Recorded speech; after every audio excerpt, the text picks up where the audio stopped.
दीपक जी, मंत्री तो आप बन गए हैं, प्राथमिकताएं क्या होंगी? सारे लोग, सारे युवा, एक एक इंसान सरकार के काम से खुश रहेगा। निशांत का जो पहनावा है, जो मुख्यमंत्री नीतीश कुमार के पुत्र हैं, तो उनसे कंपैरिजन कहीं ना कहीं किया जा रहा है आपका। राजनीति युवाओं के या जनता के जितना नज़दीक हो, युवा खुद को जितना नज़दीक पाए राजनीति के, तो फिर उससे लोकतंत्र भी मजबूत है। आप जब से राजनीति में आए हैं तब से एक वंशवाद को लेकर भी लगातार सवाल उठ रहा है। सभी चीज़ों का को मिला करके एक जनादेश मिला है। तो क्या इसी जो है परिपाटी पर आप भी आगे बढ़ेंगे? अपने भविष्य के बारे में, अपने समाज के बारे में सोचना चाहिए। अब नीतीश कुमार जब ढलान पर हैं, तब फिर से एक बिहार को एक सॉफ्टवेयर इंजीनियर मिला है।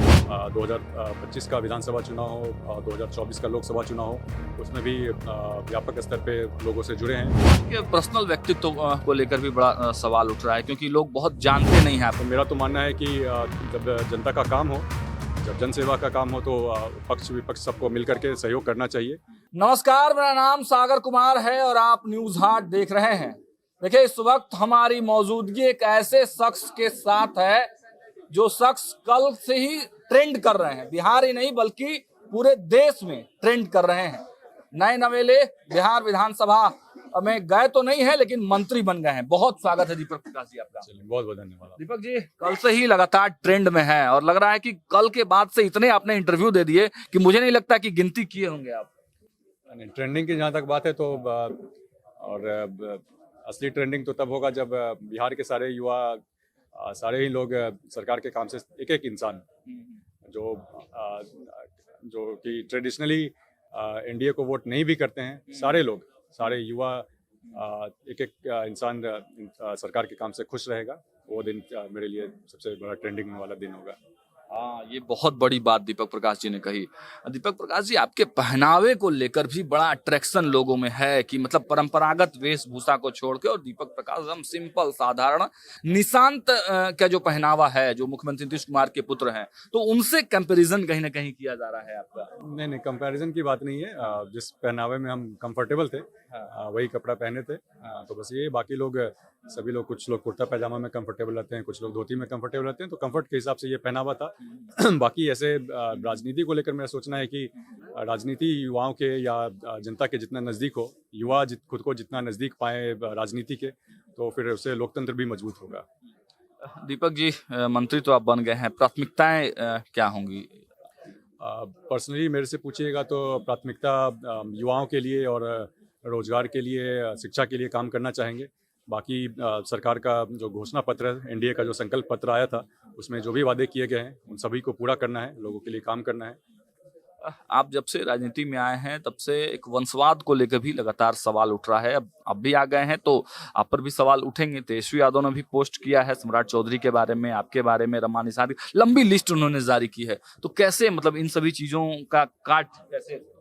नहीं, जहाँ तक की बात है परिवारवाद की, वंशवाद की, तो जो मेरी योग्यता है, हम पढ़े लिखे हैं, सॉफ्टवेयर इंजीनियर रहे हैं, तो उस चीज़ को देखना चाहिए। मेरी योग्यता को मेरे परिवार के साथ जोड़ करके नहीं देखना चाहिए।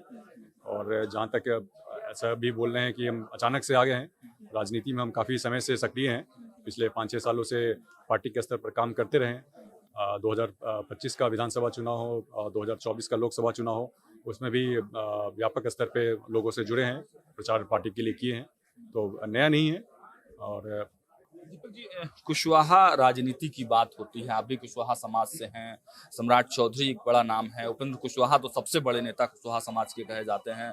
तो क्या इसी जो है परिपाटी पर आप भी आगे बढ़ेंगे? नहीं, मेरा ध्येय रहेगा कि बिहार के एक एक लोगों से हम जुड़े, सभी के लिए काम करना ध्येय रहेगा। और बात हो रही थी मुख्यमंत्री नीतीश कुमार की, मतलब एक नेता बिहार को उस समय में मिला जब बिहार गड्ढे में था, कहा जाता था बिहार में जंगल राज है। तो उस समय एक इंजीनियर ने बिहार को यहाँ तक लाया। अब नीतीश कुमार जब ढलान पर हैं, तब फिर से एक बिहार को एक सॉफ्टवेयर इंजीनियर मिला है।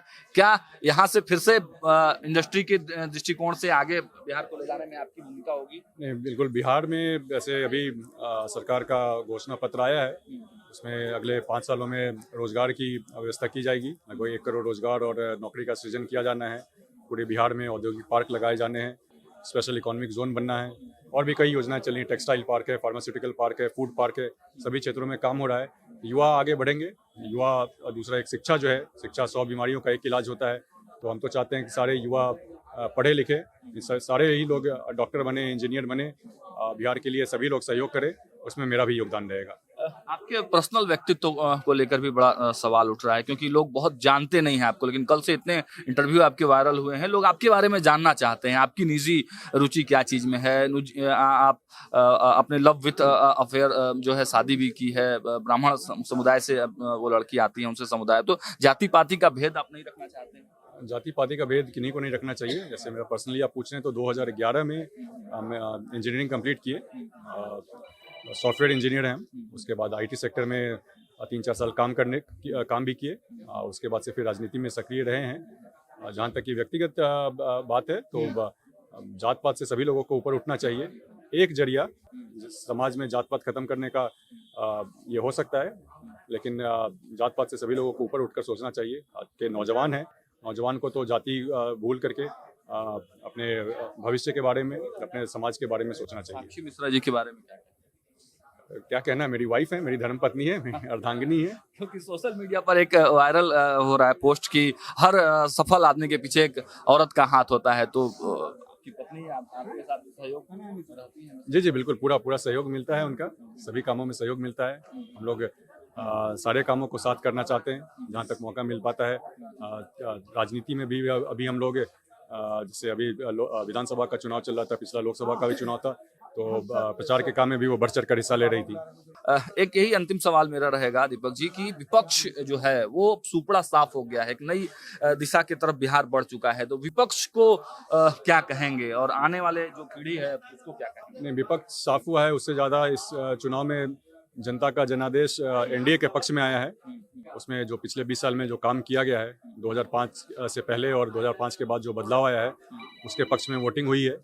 दूसरा जो नीतीश जी के नेतृत्व में जो काम चल रहा है महिलाओं के लिए, युवाओं के लिए, उसके ऊपर भी मुहर लगा है नीतीश कुमार जी और मोदी जी, और साथ में बाकी तीनों पार्टी के नेता उपेंद्र कुशवाहा जी, चिराग पासवान जी, जितन राम मांझी जी, उनकी जोड़ी के ऊपर मुहर लगा है। जनता को 2005 से पहले के समय में भी वापस नहीं जाना है, तो उनके ऊपर एक नेगेटिव मोहर भी लगा है। इन सभी चीज़ों का को मिला करके एक जनादेश मिला है, और उसके ऊपर फिर काम करना है आगे। तेजस्वी तेज प्रताप पर क्या टिप्पणी करेंगे? आप किस तरह की टिप्पणी चाह रहे हैं? तेजस्वी यादव को क्या संदेश क्या देंगे, क्योंकि तेजस्वी जी को संदेश देंगे कि वो आए भी नहीं वो शपथ में आप लोग? नहीं, शपथ में नहीं आए, लेकिन मेरा तो मानना है कि जब जनता का काम हो, जब जनसेवा का काम हो, तो पक्ष विपक्ष सबको मिल करके सहयोग करना चाहिए। तो विपक्ष से भी सहयोग की अपेक्षा रहेगी। सभी लोग आएँ, युवा के लिए सभी लोग एकजुट हों, समाज के लिए सभी लोग एकजुट हों, बिहार के लिए सभी लोग एकजुट हों। चलिए, हमसे बात करने के लिए बहुत धन्यवाद। तो आपने देखा कि दीपक प्रकाश जी जो नए नवेले मंत्री बने हैं, साफ तौर पर अपनी बातें रखी। अब देखिए, एक इंजीनियर 2005 में बिहार को मिला था, जो बिहार को यहाँ तक लाया। अब दूसरा जो सॉफ्टवेयर इंजीनियर मिला है, उनकी राजनीति कहाँ तक जाती है और बिहार को इससे क्या फायदा मिलता है, ये तो आने वाला वक्त ही बताएगा। फिलहाल इस वीडियो में इतना ही। देखते रहिए न्यूज़ हाट। बहुत बहुत धन्यवाद।